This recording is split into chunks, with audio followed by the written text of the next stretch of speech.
Good morning, friends. Thank you so much for joining us. Paul, thank you so much for co-hosting with us. Michelle, thank you for being our guest today. And Milton, thank you so much for co-hosting with Paul. And we'll just give a few minutes. We'll retweet and all the things so that people can show up.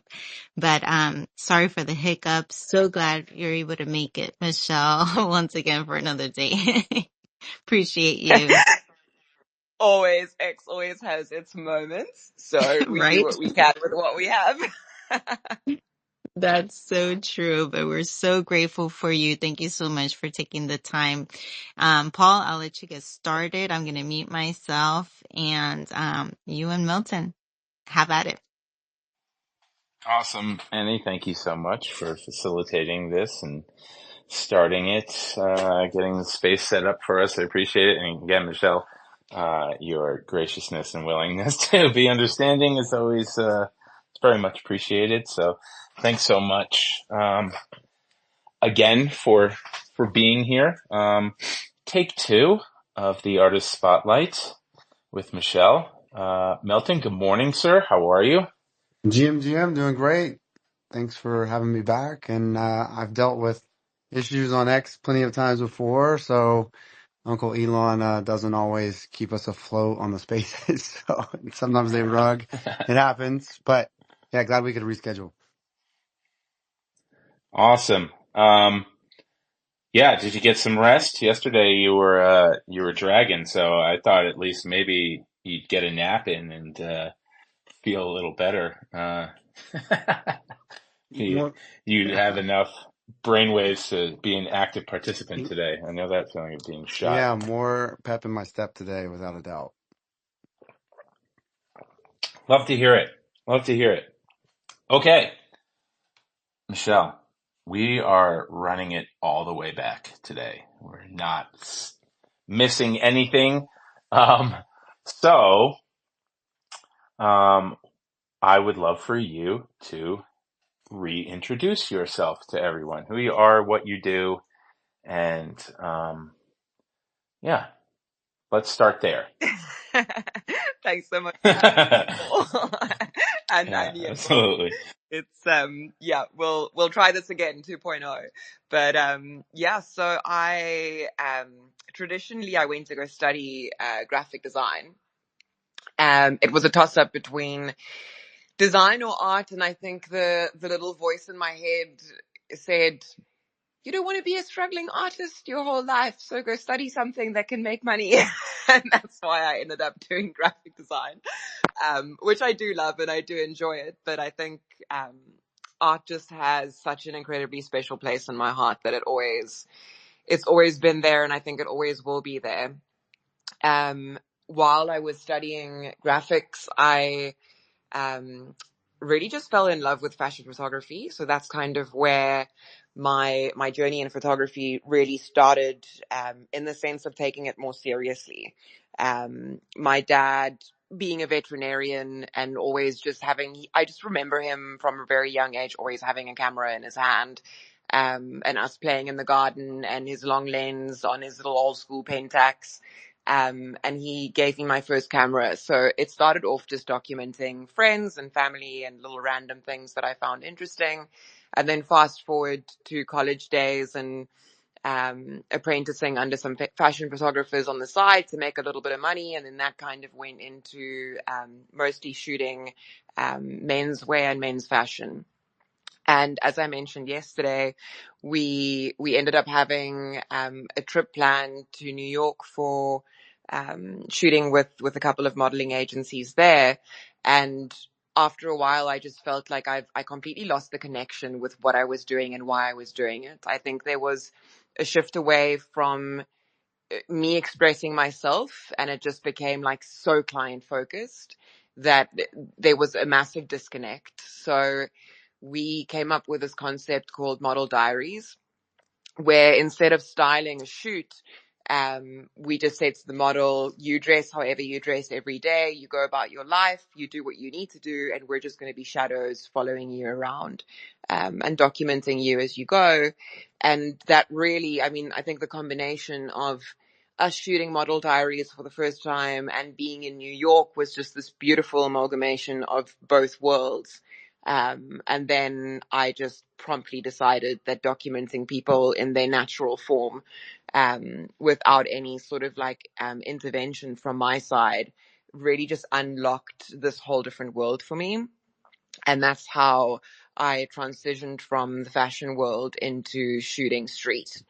It was really just this, yeah, like a complete awakening.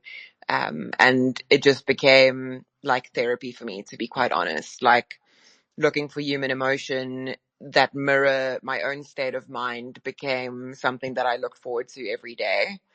Um, I think many of us artists, we often struggle to articulate ourselves or to make sense of the chaos that is constantly going on in our minds.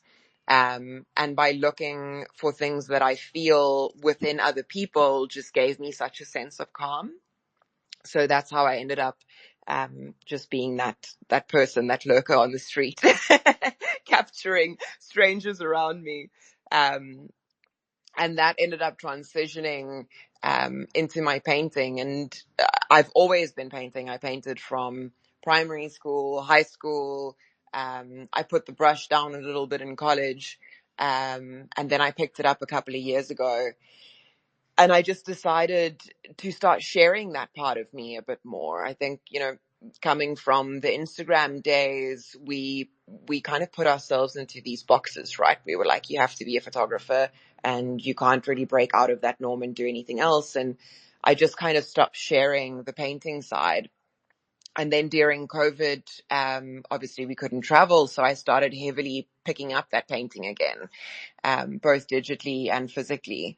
And it just became such a beautiful marriage over the years since then, between, transitioning from the photographic, into the abstract, which was just this really beautiful transition and extension of my photographic work.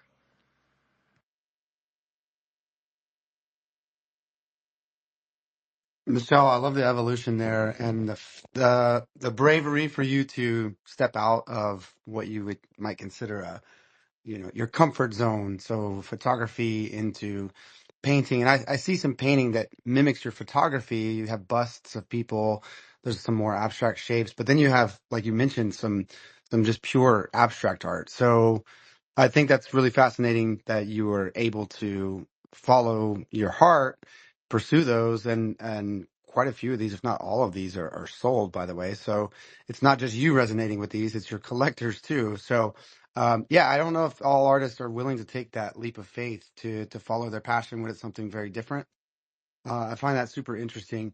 I wanted to ask you something, dialing back on the photography side, because I just learned that street photography was a genre a couple years ago in Lisbon with a photographer friend in Web3 who kind of walked me around and showed me how he did it. One thing that I noticed in your photography is that the subjects, um, they're not looking at you. I mean, you're catching their face and you're catching really intimate moments. It looks like really close to them in the streets, but I was interested to know because he had his tricks to get this candid shot. Like you said, that's what you were looking for, these candid street shots. We were capturing some type of facial demeanor that, is natural. That's not somebody looking at you like, hey, what the hell are you doing? Pointing that camera in my face. Do you have any tricks? This is almost a personal question because I've done it around with an iPhone. I find that's a little less obtrusive than somebody with a big long lens and a camera. But do you have any tricks to get those really special shots where you're getting these face shots up close? Yeah, it's a really good question. So, coming from fashion, my setup was predominantly shooting on the 24-70 because it's just such a nice buttery lens. So I had that range right at the 70 side of it, um, which gave me that room to be a little bit more furtive in the way that I would photograph.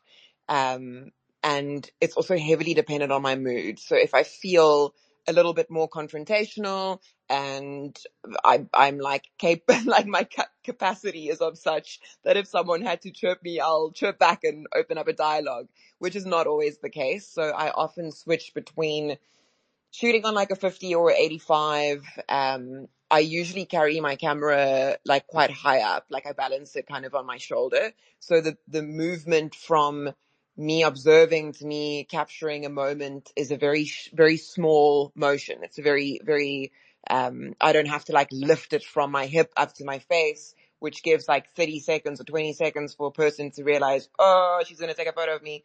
So it's all about like making the movement as subtle as you can. And then most recently, I absolutely fell in love with a 7200, which is like an insane lens to actually shoot street with. But it's just such a stunning lens, and it really gives me quite a bit of range. So recently I've been shooting a lot on that, which is, the 2.8. And that also, of course, gives you a lot more room to play with and get those really photographs from much further away. It's rare for me to put my camera in someone's face, like within a meter or 2 meters of them, unless I'm shooting with another photographer and I'm feeling a bit more confident and I'm up for interaction. But I prefer to kind of be like a fly on the wall. So I tend to choose glass that allows me that distance from my subject. Yeah, so that's it in a nutshell. I absolutely resonate with that. I love that. I love that you're lean into those longer focal lengths. I think the street purist photographers are, something like 35 millimeters, and you have to shoot on f/16. Otherwise, you're not a street photographer. But I absolutely love combining focal lengths, finding these unique scenes, and then to your point, like finding a way to be less intrusive, but to capture the things that you're looking for. And yeah, that, uh, what do I want to say? The willingness to engage some days there's more than others. I feel that like, 'cause sometimes people are like, stop taking a picture, and you're like, but I do love that I resonate, a lot with that, trying to blend in, be a fly on the wall type of situation. If you've ever met me, you know that I'm not a small person. And, but what I had to learn how to do, just even shooting weddings, something that I'm always proud of is when somebody will say, how did you get over here? I literally just saw you over there and now you're here taking a picture. And just being able to move subtly and like with the rhythm of things, to get that picture. So absolutely, I love that. I think that's a really Uh, good point, just to touch on that, Paul. I think like yeah, as a street photographer, it's always really important to like not just look at what is happening right in front of you, but look down the street, look down the alley, look up, see what is coming ahead of you. Because a lot of what we do is anticipating the shot.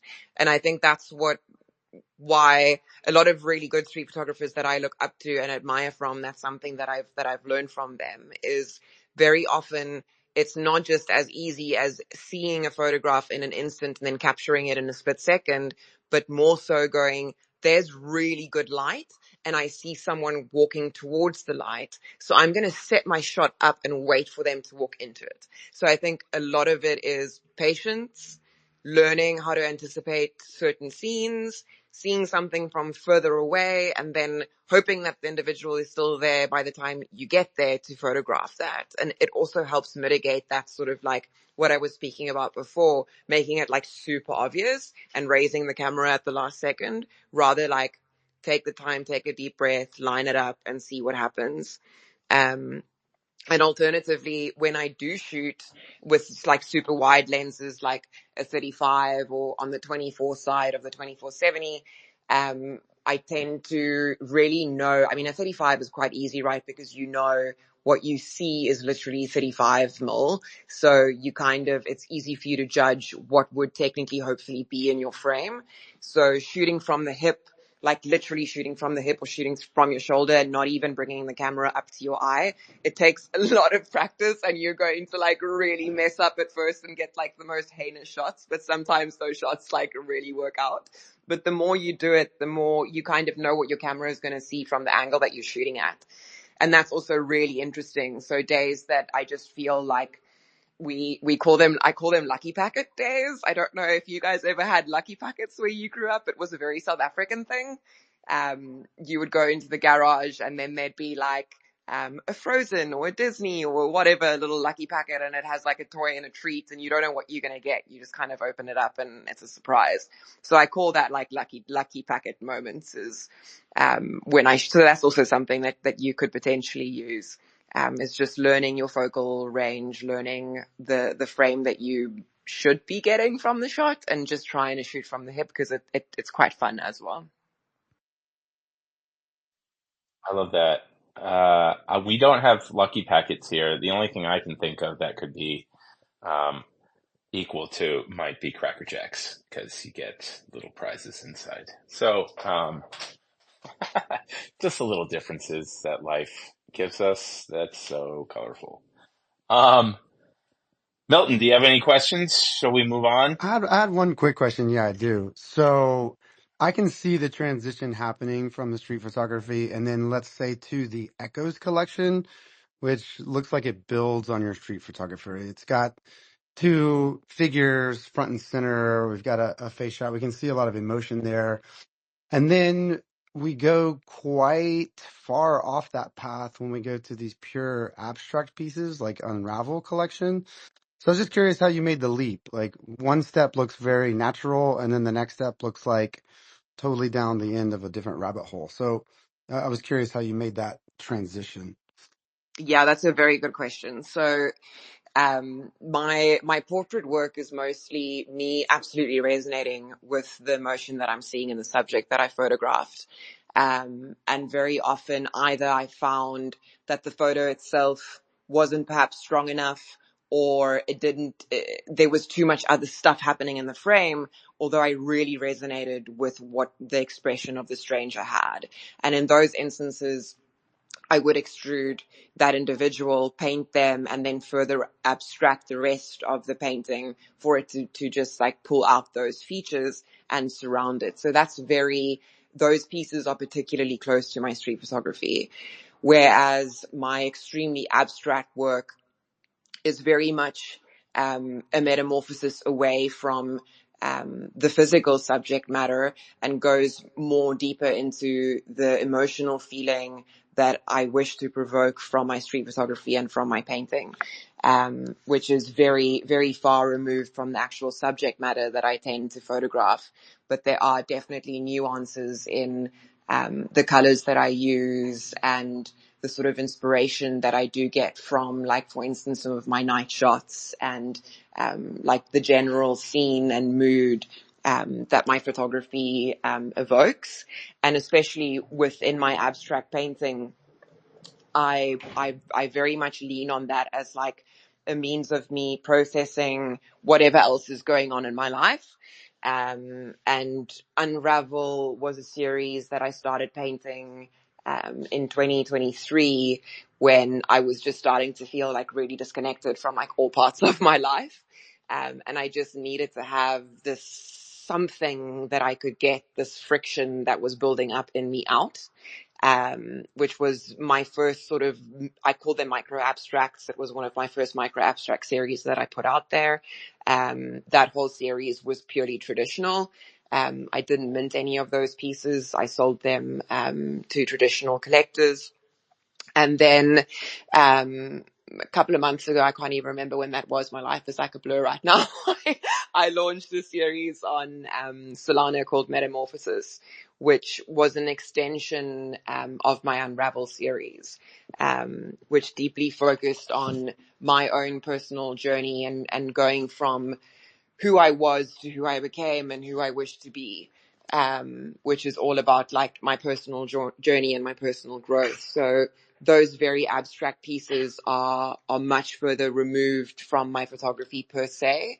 But I think the origin of where the emotions come from and why I'm painting them is very similar, if not identical, to the process in my head that I go through when I photograph. It's still, feeling something, needing to process that something, putting it on the canvas, and then walking away from it. That's absolutely amazing. I just hearing that, like the relationship between photography and then the painting, but then that the painting for you is also like just another thing on top of how you're moving through life, how you're experiencing, how you're interpreting what you're seeing, and then sharing it. Um, yeah, I absolutely love that. I want to ask you one of the questions that we sent you, which is, how did you get into the NFT space? You kind of touched on it yesterday, but while you were talking, you made a comment about having a balance, or not necessarily a balance, but that you're both in, traditional art and galleries and in the NFT space. And I wanted to ask you as a follow up after you explain how you got into the NFT space. I'm just doubling down here. Um, I'm from New York, so we don't like to waste time. So I'm just doubling down here. Um, how do you feel, specifically speaking about the photography to painting aspect of your art? Do you feel like the digital or traditional space which one is more suited for that, or how is it explaining? Do you feel like these platforms that we have are good for it, or do you feel like talking about these things in galleries and to collectors face to face makes it more impactful? That's it. There's 48 questions for you to answer. It's a really good 48 questions. So it's really interesting. I feel like specifically for street photography, and specifically within the traditional gallery space, we're so limited to what we can physically access. So our collector base is so much smaller. And it's so much harder to get into these galleries. And then you add the layer of street photography, which is not always a niche that a lot of people collect traditionally. I think it's much easier to digest a stunning landscape painting or a seascape or something that provokes a sense of more calmness, and it's easier to understand those pieces, I think, than something like street or documentary, which is a lot more confrontational in its nature. So from a gallery point of view, unless an artist has a really big following, for them to put work of that nature in their gallery is a huge risk, because the chances of that selling, and I'm talking to a South African market, of course. The street and documentary photography market in South Africa for that kind of work is extremely niche and extremely small. So in terms of my earning potential pre-NFTs with that work specifically, was not exactly something that you could easily make a living off of. So when NFTs came along, it was really just completely eye-opening to be exposed to people that think differently, that come from different cultures, that's all over the world, that, anyone at any point of time, no matter where they are, what language they speak, they're able to view my art and potentially resonate with it, where as traditionally in galleries, it's much harder to have that level of reach. So I found specifically for my photography, the NFT space was a lot more open and accepting of that sort of work. And I mean, we've seen that with some of the incredible photographers that have done so well in the space. That it's really inspiring, and I'm forever grateful for the collectors that I've met here. I think in terms of fine art and abstract art and painting, one has a little bit of an easier time in the traditional world, because those pieces, like I said, again, the same as other forms of photography, are more accessible to a larger demographic of individuals. So you can stand in front of an abstract painting, and it's the likelihood of that resonating with you in your own unique way is probably a bit more than wanting like a stranger's face up against your wall in your house, you know? So I think it's a lot of what we do. We also need to be realistic of the size of our niche and make peace with the fact that not everything is going to be for everyone. But in terms of the balance that I strike between the two, I think it's really important to realize that both the traditional world and the crypto world works in cycles. And, you know, art at the end of the day, no matter who you are, where you are in the world, you're only going to see the art market excel when the stock market and the interest rates and all these things are in favor, where people aren't scared. So I think it's really important to make that active decision to go, all right, well, NFT sales are down right now because collectors need to go make money elsewhere, whether that is in staking or meme coins or doing whatever it is that they do. So I'm going to either take that time to create more work and focus on painting and gearing myself up with pieces for when things return, or I'm going to focus on the traditional art side for a while and see how that does. I think it's really important for us to not just get stuck into one space. And I think one of the artists that has inspired me a lot to just reach out and look at different forms and mediums of monetizing your art, because at the end of the day, we need to live and pay the rent and pay our bills. So there ain't nothing wrong with monetizing your art and finding ways to monetize it. This idea that artists need to just make art for the sake of making art, that's great if you have a trust fund. But the reality is that a lot of what we do is to make money. Like, yes, we are passionate about art and we will do it regardless of the fact whether it sells, but selling is great because we kind of need it. So, when I saw post work, Natasha, the way that she just absolutely puts her head down and just grinds, whether it is prints or calendars or postcards or posters, it completely just like broke this notion that we also need to like just break down this preconceived notion of like elitism in what we do, and be open to making our art accessible to more people. What does that look like? How do we actually turn this into a business that can be sustainable? So I'm still learning a lot. I'm still going through a lot of those motions myself and trying to figure out what that looks like, particularly for me, because for each of us, it's going to look different. But I think a big part of that finding balance is also like taking a step back, reassessing what we can do, what we should do, have a look at what other people are doing, have conversations, and network. I think we often have this inclination to sit in our houses and overthink in our own heads. But, you know, the traditional world is very much about networking, as is the crypto world. So take your time and pay attention and ask questions. And yeah, just, you know, if you see someone doing really well, ask them if you can have a half an hour or 15-minute conversation with them and pick their brains. I think all of that together really helps give us the tools that we need to figure out what that avenue looks like for each of us.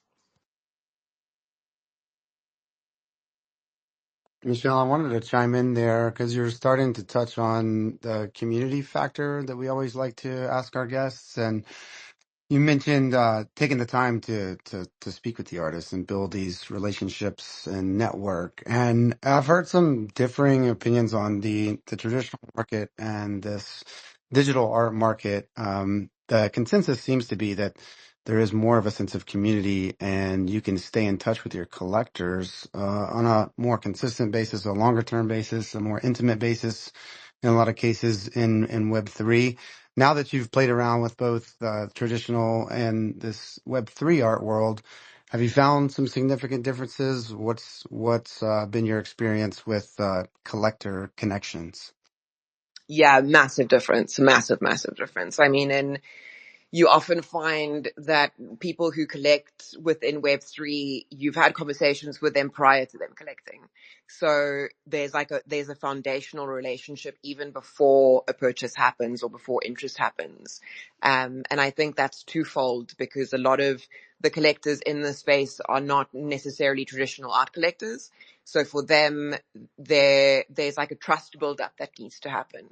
So it's not just like, oh, I'm going to walk into this gallery. I know the gallery is reputable. I don't need to get to know the artist because the curator has done that already. It's up against the wall, so it's a safe bet. Here, there's no curator. There's no one who is going to say, you can bank on this artist. They aren't going to rug you and disappear in 3 months and never come back.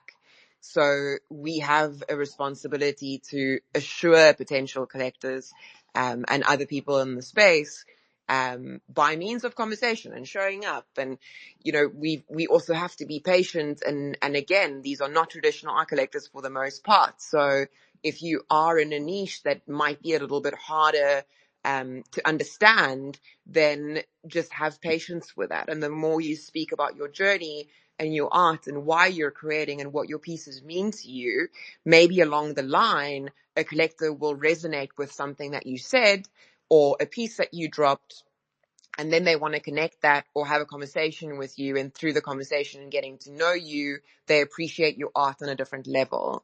And that was also very difficult in the traditional world because the type of collector is different. The way they navigate the art scene is different.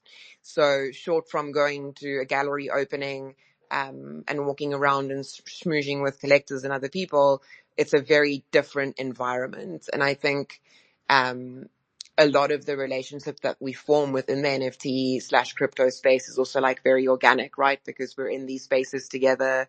We hear people speak. So you DM them and say like, I really like what you said about this thing. And it's much more organic.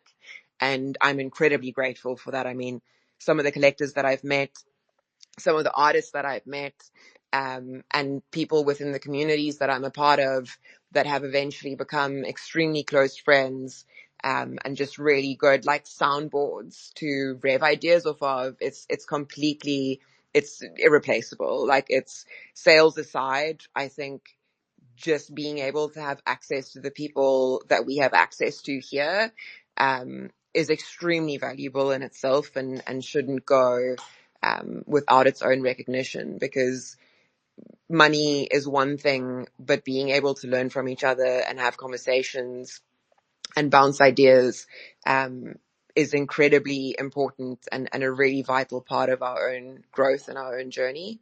So I think it's twofold. To tap into that, I think is key. Yeah, yeah. It's amazing how much community on both sides, both your artist community and your collector community. It means a lot to be able to build connections with people. Here it feels a lot more intimate, where I feel like in the traditional world it feels just like you either have to really be introduced or show up time and time again to be recognized, or just get lucky that someone who is, you know, in a place of prominence or is a, you know, a larger collector finds your work somehow. And those things happen few and far between.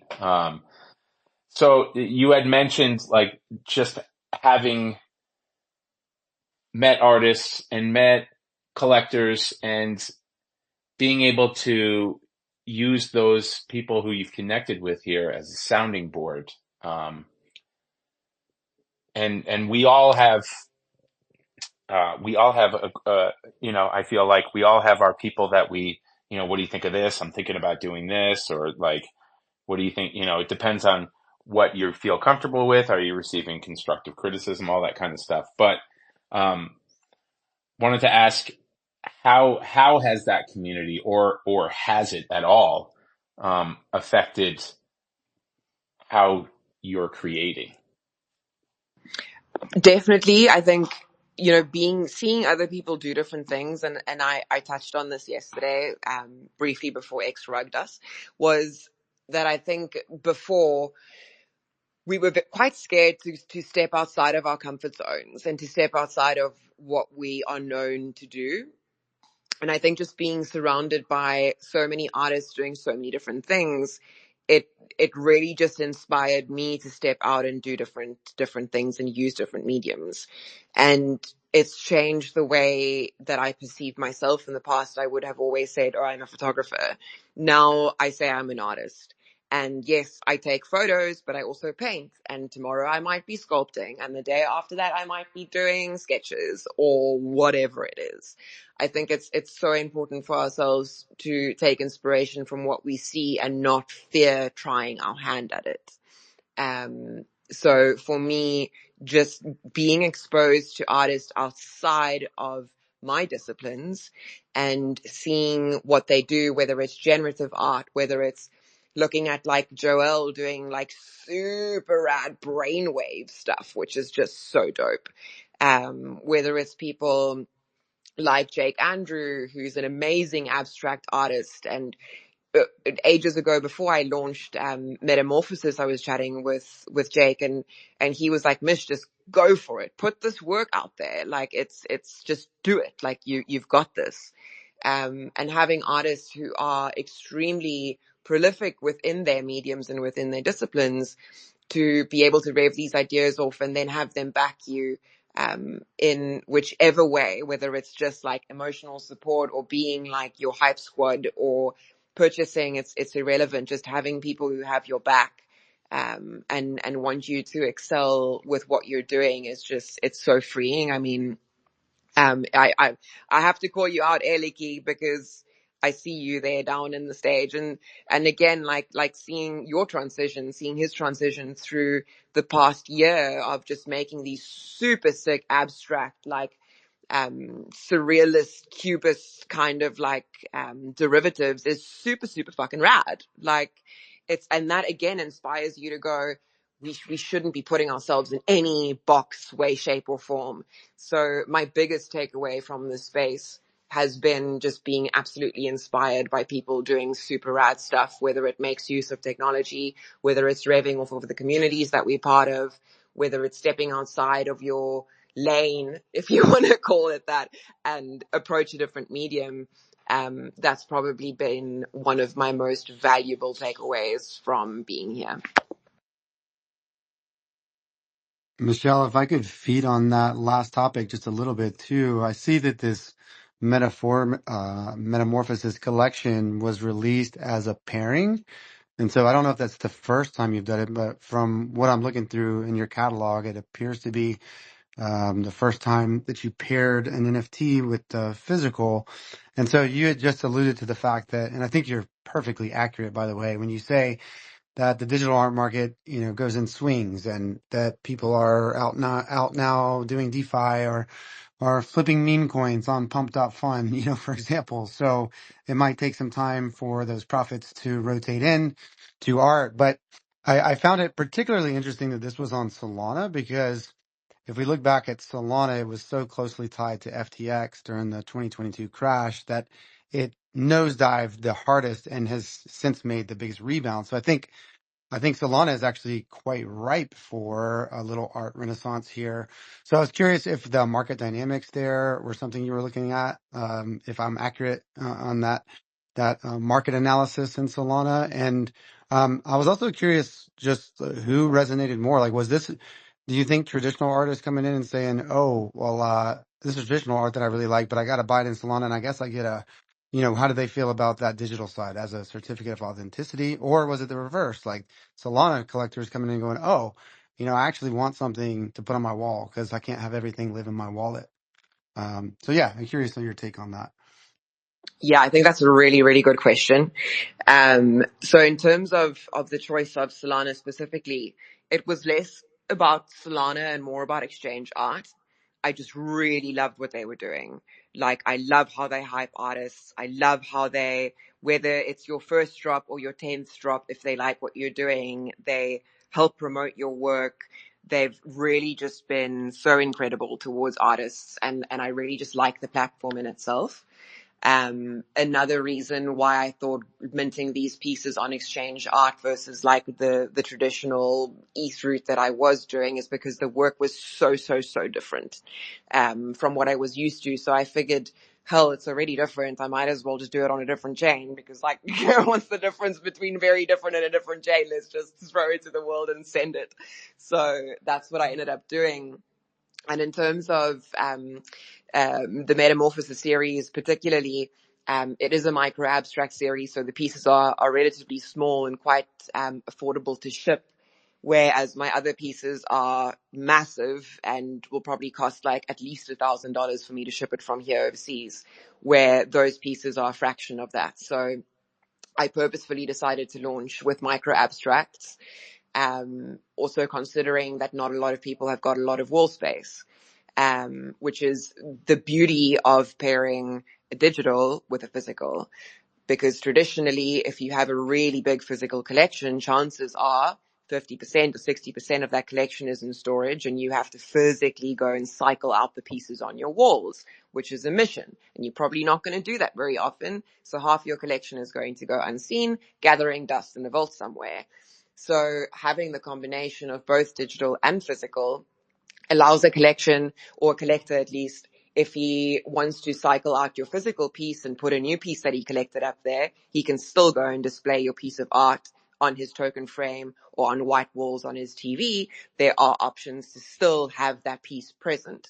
And because it's natively minted on chain, it feels a lot more concrete than just like taking a photo of the piece and putting it on a TV screen, which I suppose you could do with your traditional art, but it just doesn't like inherently feel the same way. So I don't necessarily see it as a digital provenance or certificate to the physical. I see them more as a proper pairing that both have their own use case and their own place in the world. If you think about it, a lot of these collectors, like Alpha Trilogy is a really good example. Alpha often would do exhibitions at different shows or events, and then he wants to display the art that he has collected. So if I'm not sure how many physical pieces he collects, I'm sure a number of them. But for an example, the logistics behind shipping physical pieces around the world to go exhibit them is not really a feasible option in the slightest. Whereas if a piece comes paired with a digital version, then it's so much easier to say, all right, well, that's great. I can have my physical safe and sound against my wall, and I can go and include these digitals in these exhibitions or these collections that I want to show the world what I've collected. So again, I think each of them has got a very specific use case, and positive use cases for them. And I don't think that just because you mint a piece, it needs to be inherently digital. There's just something about standing in front of a physical painting and being able to like smell the paint and see the brush strokes and have those textures in front of you that just hit different. So each to their own. But I do think some mediums just hit differently if you stand in front of them.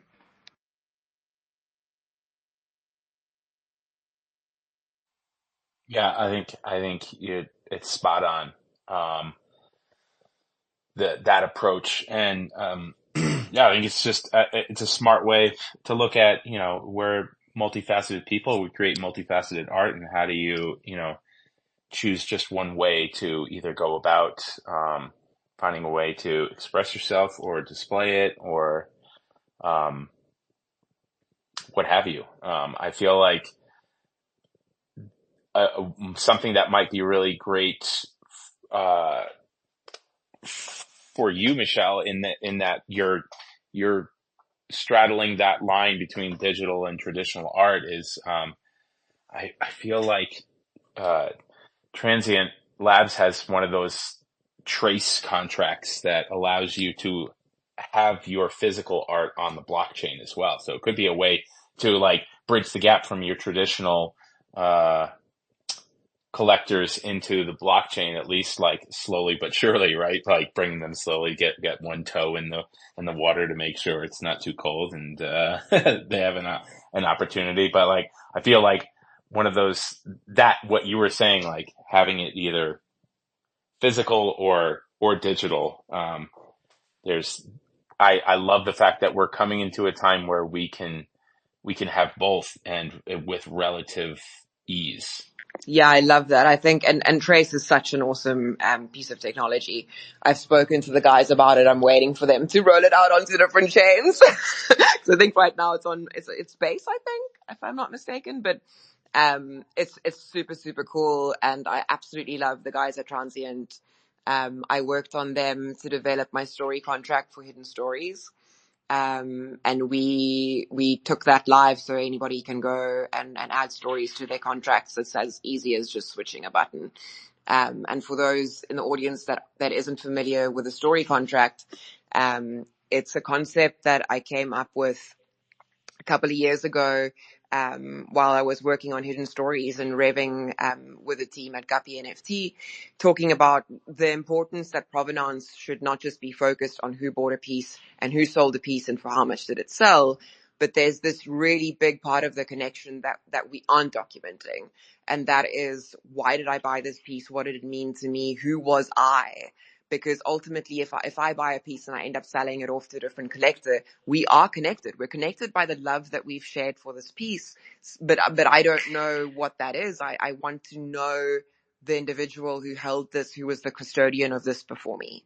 And I wanted to figure out a way to be able to document that. And growing up in a family of artists and cuckoo heads who love to spend a lot of time in antique shops and the back archives of galleries, paging through all these old pieces and looking at all these antiques. And I've always just wanted to be able to touch a piece and see the lives that it touched and see the lives that it was in whichever way, shape, or form. So we wanted to figure out a way to be able to allow collectors to leave a part of their own story behind on the pieces that they collect, so that in the future, when that passes hands, there's a provenance that is connected there. So we came up with a story contract. When that piece is in your wallet and you own it, you can add a story. I think it was up to like 5,000 words. So like you can literally write a book. Hans Kemp wrote an incredible prologue to a book on the piece that he collected, and that's stored on chain forever. And it also opens up, a different dialogue. Like, it's a place where poets can write pieces onto their work. It's a place, the opportunities are endless, or you can end up having a dialogue. Like I could potentially see a collector has added something onto the metadata, and I resonate with it and I want to add something back. So I hit them up and say, listen, do you mind transferring that back in my wallet? I want to add something to the story. And then you cement your story on there and transfer it back. So there's very interesting ways that you can end up using that technology. And I'm a firm believer in open source and that we shouldn't hog tech. So that was something that I said to the guys from the very beginning was, I will pay for this contract. We're going to make it happen. And then you're going to put it out in the world so that everybody else can use it because it's there. So that is exactly what we did. So if anybody wants to go use the story contract and enable it, it can be enabled on any of the transient contracts. You just switch. So when you go and load your new contract up and you're about to mint your piece, you'll see that there's a little button you can click to say enable story contract. And that's as simple as it needs to be. And the adding of the story is a little bit complicated. I don't know if they've built that into the UI yet. But you do it through Etherscan. And if anybody is interested in the how to, I've got it on my website and I will happily guide you through the process. But yeah, that's just a little bit on the story contract. Yeah, that is so cool. I feel like it's like creating a world within your art piece that is living in a world on the blockchain, right? It's like Inception art, right? Where it's almost like somebody is signing a digital guest book. Like I was here, like you said so beautifully, like this is who I was. This is why I resonated with it. Or this is making me want to create something, that, I want to document here that will forever live with your art as the inspiration for what I just created. So that is that is so cool. And just while we're talking about what you have done, what are you working on these days? What's cooking in the oven, if you feel like sharing? Yeah, so I'm busy working on the second drop of Metamorphosis. So there'll be 3 new micro abstracts dropping probably in the next month or 2. I want to drop them in batches of 3. I don't know. 3 has always just resonated with me. I've always been a fan of triptychs, and it just is what it is. So, so I'm dropping them in batches of 3. So that's what'll be the next sort of like mint project that I'll be working on. And then I'm just working on a couple of big physical paintings. What I'm going to end up doing with them, I'm not sure yet. And yeah, just carrying on. I think the market has been brutal, right? Like, I think a lot of us is just like extremely tapped out at this point in time. So I'm just focusing on creating art and doing things that fill my cup. And I'm not that focused on anything else right now. So a lot of it is painting based. Also just because I'm like a wee bit broke right now. So there's not a lot of like overseas trips going to be happening anytime soon. So, again, I think it's important to go like, if you can't produce the art that you used to produce, or that that people are very known for, if there's any constraints around your ability to be able to do that, whether it's lack of gear or lack of funding, or lack of time, there's nothing wrong with finding a different way to express yourself, and just give it a go. I think like very often people are scared, and they don't want to try a new medium, but like, art is about exploring and expressing and having fun and making mistakes. And very often those mistakes are happy accidents, and they lead to really interesting new places. So if there's anything I would tell artists, all the time, is there's no such thing as I can't paint or I can't take a photo. Yes, you can. You just got to keep doing it. And the thing, especially when it comes to fine art and painting, it's going to look like shit until it's like 90% done, because that's just the way it is. So like, don't get disheartened if it doesn't like look the way it is in your brain from the get-go. It's never going to look the way it is in your brain from the get-go. So just like, yeah, if you can't do what you love doing for any given reason, find something else. Like don't just stop creating. We're all amazing human beings. We all have something to say. We can't always say it the way that we're used to, so find a different way to.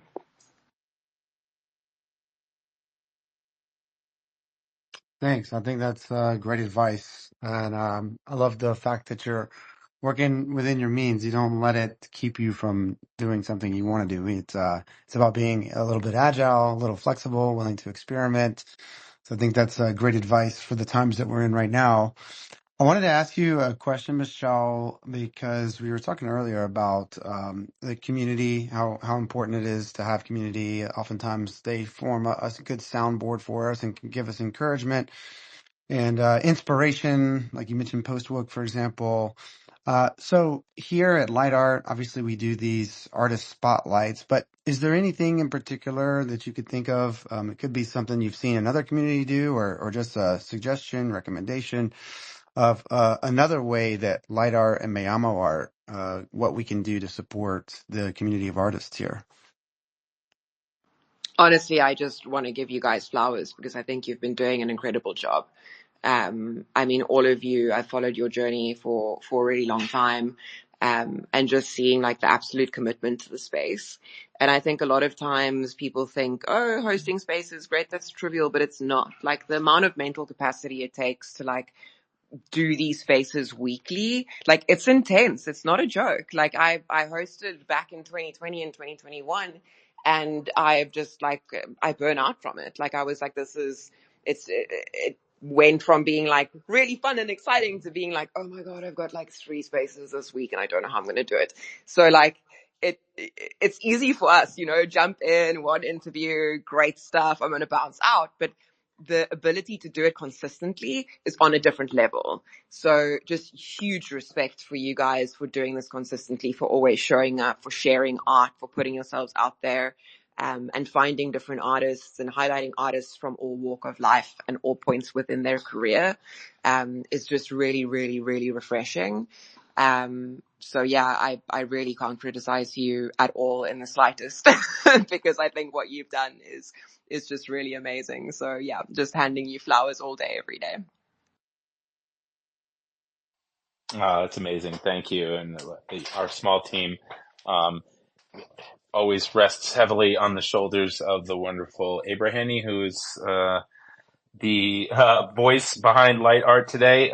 She does so much of the heavy lifting and so much interfacing with um, artists before they get on the space. So big shout out to Abrahani and Margaret and Matt and Mike and Dap, our small little team. We love what we do, and Milton, who comes alongside of us and comes in with like incredible uh, questions and like expands the conversation so well. So it's really a joy for us to learn. It's a way for us, for our own, as artists, for our own perspectives to be expanded and challenged.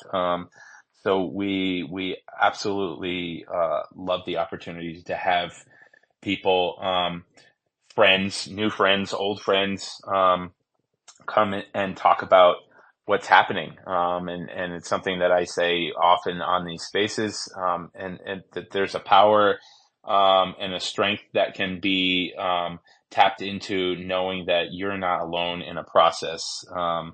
Being an artist can be challenging. It can be fruitless for a good amount of time. There's peaks and valleys to everything that we do, and staying the course is probably the hardest uh, part of being an artist outside of creating something from nothing. So yeah, we want people to know that we see them, and that what they're doing is valuable. With that being said, we do want to respect your time, but we often open up the space for anyone who wants to come up, say hello to Michelle, give her her flowers, ask a question. Michelle, if you have a couple extra minutes and we have some interest for people to come up and talk, that'd be all right. Yeah, sure. I'm all good. I've got time for days. It's Nice. my work day is done. So Nice. So yeah, so the space is open. If anybody, we'll leave it open for a minute or two to see if folks want to come up. Oh, Light Art has a question. Please come on up. I love it. Michelle, I want to throw you some flowers. I think what you're doing is fantastic. And what you shared here, words of wisdom for artists to rethink the way they think of the space, especially in a difficult time where you think collectors forgot about art, you know. And so I just want to say thank you for bringing us to the reality of life and some of the artists that only survive off of art. And so I think what you shared was so impactful. So I just want to say thank you. We do appreciate your time, and we are so grateful that you had another day to spare with us. So thank you. And thank you, Milton and Paul, for making it work on a different day. We do appreciate that. We try really hard to make this work. Like Paul said, our intentions are for the artists, and we want to hear what they have to say, share what they have, and be here for art. And so thank you so much for being a part of that, Michelle. We appreciate you. I have nothing but love for you. One of the most amazing people I've had the privilege of meeting a couple of times in the space. And yeah, I still remember rocking up at the gallery and meeting you for the first time and getting the most wonderful bear hug, and you're just an absolute ray of sunshine. So nothing but love for you, Abriani.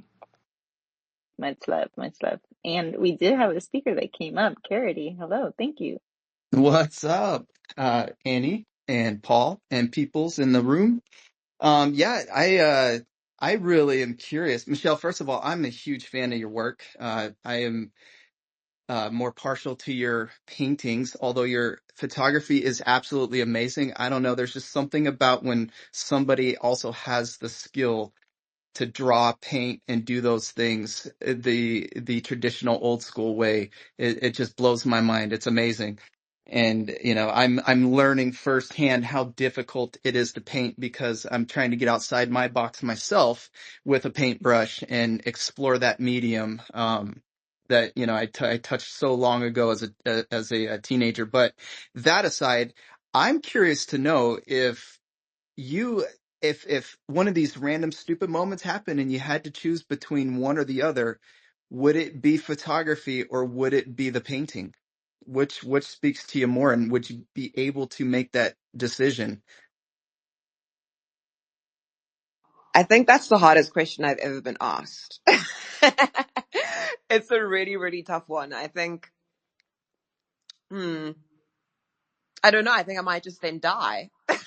Oh no, we I wouldn't don't know want that. how I would be able to not do the one or the other. They're such an integral part of my being. But, I think I painted before I photographed.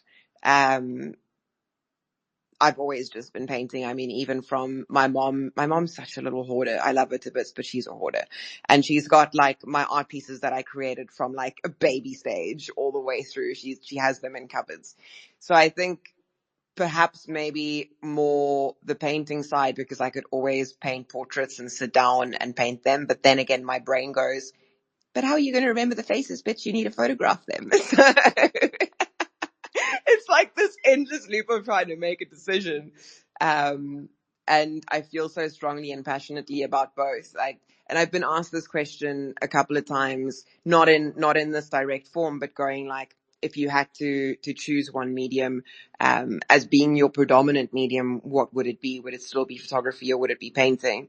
And I think more from like a collector's perspective of going, well, your photography has been so widely collected, but are you going to leave that by the wayside? And I often just say, no, it's just cyclical, like we're cyclical beings. And at one stage, right now, my painting is resonating more with me than my photography is, because of just the state of mind that I'm in. And I've been going through a lot of like really intense personal stuff that I just haven't had the mental capacity to even like often days like want to leave my house. And street photography is extremely confrontational in the essence of the process of creating it. So you asking me that question now, the answer is definitely going to be painting, because that's the kind of mindset that I'm in. I'm able to do that in my safe space. I'm able to do that in my own time. I can do it from 9 o'clock at night until 4 o'clock in the morning. And right now it's just more geared and suited towards where I am within my own personal journey, where if you had to ask me that question a year or two ago, I would probably have said photography, because I would be more inclined to be more confrontational and put myself out there. So I think it's to answer your question right now, it would be painting. To answer the questions of collectors who have asked me in the past, they're both equally important to me. It just depends on where I am within my personal journey and what I want to say at that given point in time. And right now, I just feel like I have more things to say with my painting than I necessarily do with my photography.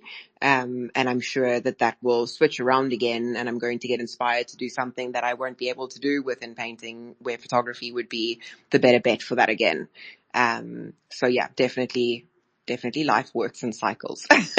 But thanks for that question, because it is definitely like a really, really, really good and interesting one. Yeah, And no, it's no good to think worries. about it like that. I appreciate the insight because I'm always curious. The mind of an artist is a curious workmanship, and I really love when I get to hear these different insights. So thank you for that. But I do have other questions, if I may. It could be a rapid fire answer if you want, but I do have some more curiosities I'd like to pop off. First one being oil or acrylic. So I love oils. It's always just been, um, a medium that I painted with from the very beginning. It is a difficult medium. It's a difficult medium to understand, and it requires quite a lot of patience. So the Unravel series that I did, which Milton spoke about earlier, that was an acrylic series, and it started off being like just abstract studies, purely out of the nature of acrylic. It dries really quickly. It's very easy to work with. So if time is of the essence, or you just want to like mess around and see where you land, and also, of course, it's a hell of a lot more affordable than oils. So I think they both have their place.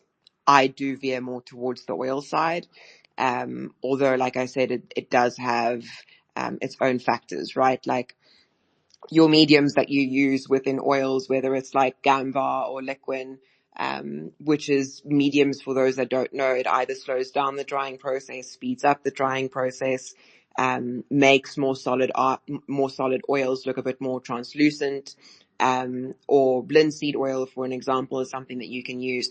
All of those things are relatively expensive and they require a lot of trial and error. So I think, me personally, oil, just purely from, both a longevity point of view, and just being more familiar with oils, because that's what I've always been working with. But I also really, really enjoy acrylics, and a lot of my sort of like smaller studies will be acrylics because I'm just impatient when it comes to abstract and I want things to dry quick so that I can carry on working with them. But especially for artists who are starting out and they want to explore painting, I would highly recommend going down the acrylic route because you're going to save yourself a lot of money. And if the drying is an issue, there are a lot of retarders that you can buy which would slow the painting drying process down. And you can also use what is called a wet palette. You can buy it at any art shop. They're very cheap and affordable. You put water in the bottom of it and it slowly seeps through into the palette section. So it keeps your acrylics wet for longer. So there are ways that you can extend the life of the acrylic before it dries on the palette. But purely just from a mess around affordability perspective, I would always recommend don't do what I do and start with oils and learn expensively. Rather learn with an acrylic, which is a much easier, it's got a lot less barriers to entry. But yeah, Amazing. personally, I would go with oils. Amazing. That's good to know. But yeah, I love that answer. Okay, so that being said, I noticed that you do portraits, you do abstract, you do both of them very well. My next question would be, who would you say your biggest influence for painting? Like since you do both, what's your influence there? If that makes sense, like who's your influence when it comes to the painting? And then I'll throw it to. I'm curious to know who influences you at a top level for your photography. So I think for painting, I've always been like really drawn to like Basquiat, a lot of like your sort of even like super Renaissance level, which is like very different, but I take a lot of color inspiration from that, like really dark and moody, rich tones and palettes. In terms of like the brush strokes and abstract nature of it, definitely are leaning more towards like Basquiat or even Jackson Pollock, although I don't like, I think it's like super overdone. But I do like his color palettes and the motions that you kind of get that's provoked from his work. And, in terms of my photography in itself, um, I would probably say, again, coming from fashion, I was always like a huge fan of Annie Leibovitz, although you probably wouldn't say that from my street photography.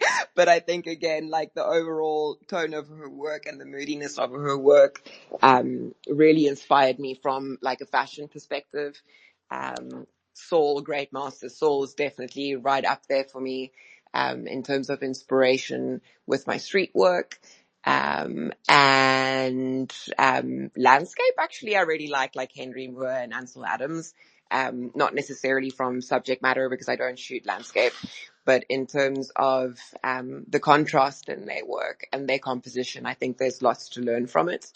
Um, and then I also really get inspired by a lot of modern photographers and people that are doing really incredible stuff, that are our age, living and breathing right now. And some of them would include like Gregory Berg, who is just an absolutely incredible documentary photographer.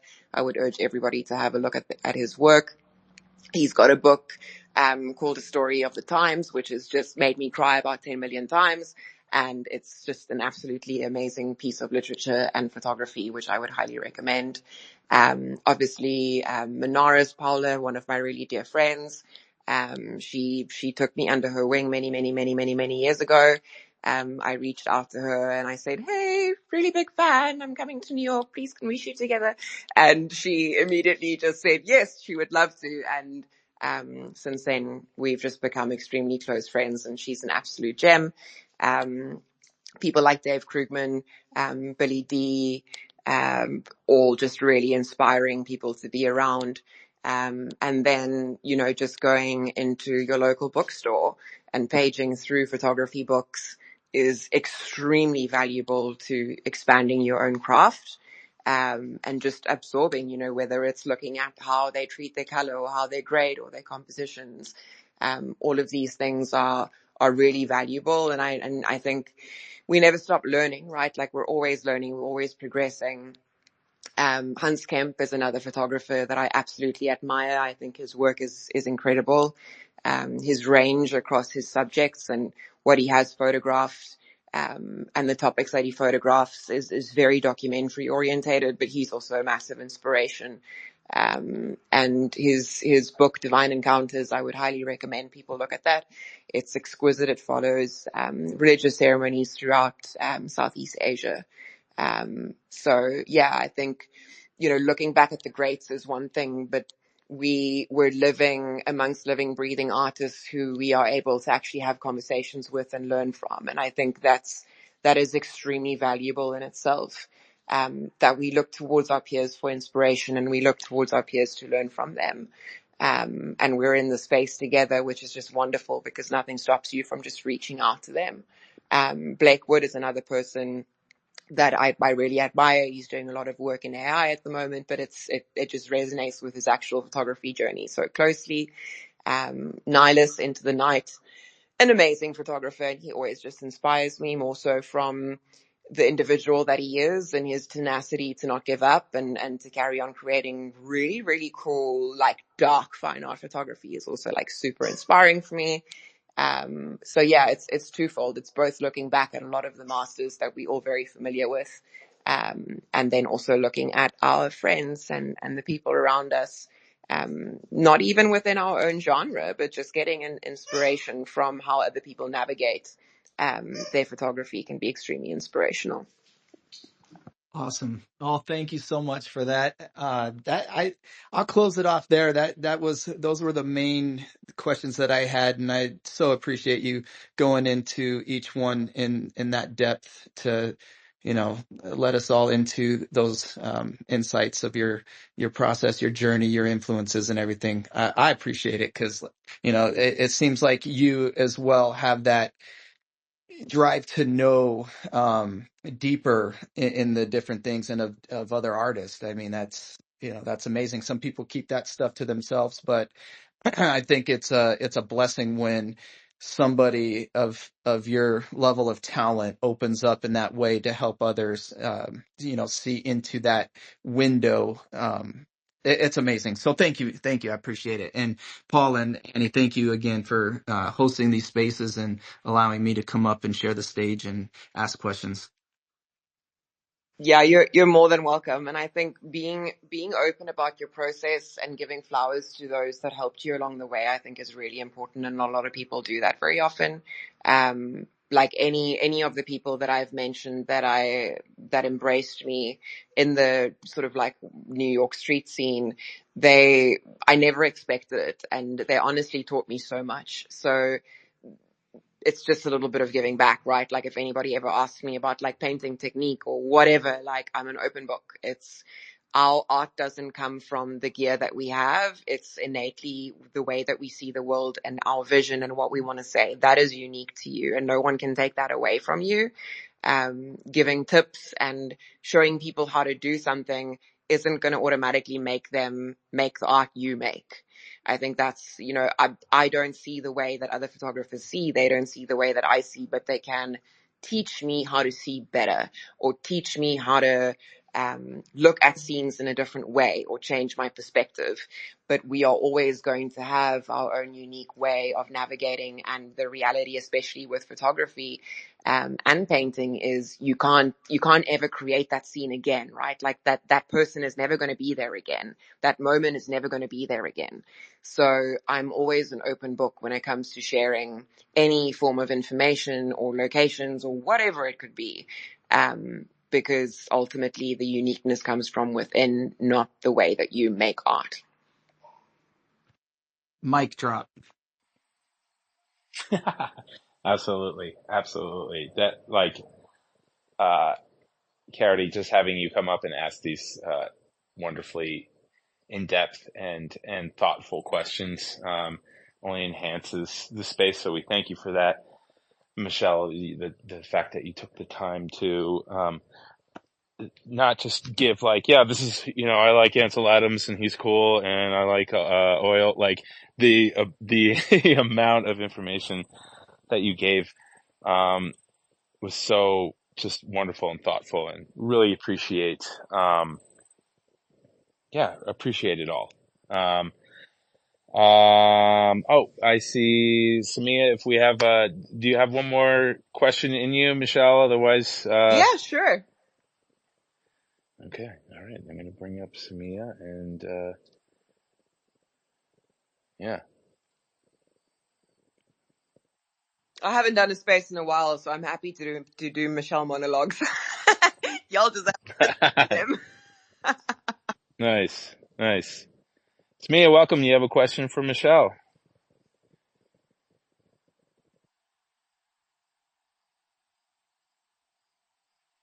Hello? How are you, brother? Hello. Hi. How are you? Welcome. I am Rakim, and object creator and AI artist and NFT Web3 creator. And my art and very good and lovely art and your space comment box link and collector very not response, but my art and uh, very good and check out and my Twitter pin comment pin and profile and elephantiasis price and very low price and collector not response. I expect your response and very good and I like it your response and I wait your response and thank you so much, brother. Good day. Well, thank you. Thanks for coming up. We appreciate it. Yeah, thanks for being here. And, Don't mind my question. My object.com and character not response, but my artwork and no problem, anyhow no problem. I 100% and but you check out and my artwork any problem, please check out my request. Please accept. Don't mind, brother. Love you. okay, thank you. Yeah, this is more of a space where we're talking to Michelle, who is an artist here in the space. So, if you want to share your art, please feel free to go to our Discord, Light Art Discord. Um, and happy to always, have art shares on there as well. But this is a space, focusing solely on Michelle's art today. So we do appreciate you coming. We do appreciate you being part of the community.